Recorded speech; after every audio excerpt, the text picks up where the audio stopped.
de mener une lutte pour défendre les valeurs culturelles et morales de mon pays, à cet instant-là, je me leverai pour partir.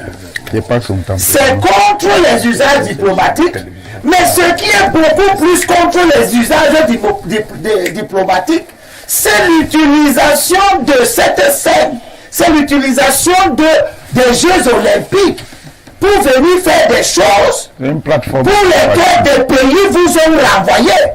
Le Cameroun a renvoyé un porteur, un prédicateur de la culture LGBT. D'ailleurs, ce monsieur qu'on a envoyé au Cameroun et que la Tangandji et les autres ont empêché d'entrer, est-ce que vous avez appris qu'on l'a envoyé en Arabie Saoudite? Je peux envoyer ça là-bas. Est-ce que vous avez appris qu'on l'a envoyé en Iran ou au Qatar, etc. Nous venons d'assister à la Coupe du Monde au Qatar, où le Qatar a refusé tous les symboles LGBT. C'est des prises de position politiques importantes. On ne peut pas admettre que le président laisse dévoyer l'essence même de sa lutte. Et là, c'est l'une des rares choses pour lesquelles j'ai dit le président est en train de bien faire.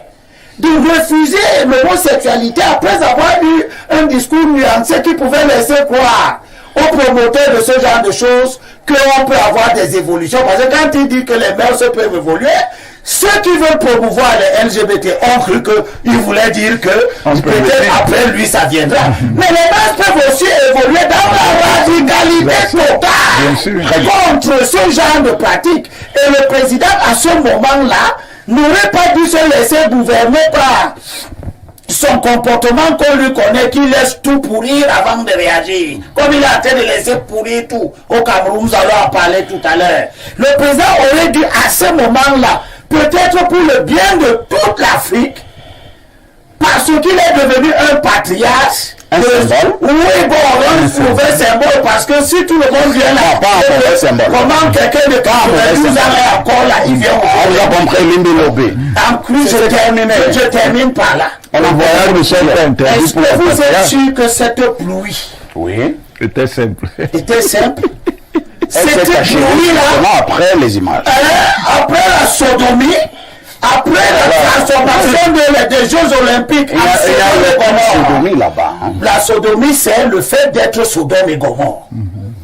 C'est-à-dire l'incarnation du mal absolu. Et c'est ce que la France a fait de ces Jeux Olympiques. Et la pluie est tombée sur là où les officiels étaient. Elle n'est pas tombée à Marseille, elle n'est pas tombée ailleurs. Elle est tombée là où tous les officiels du monde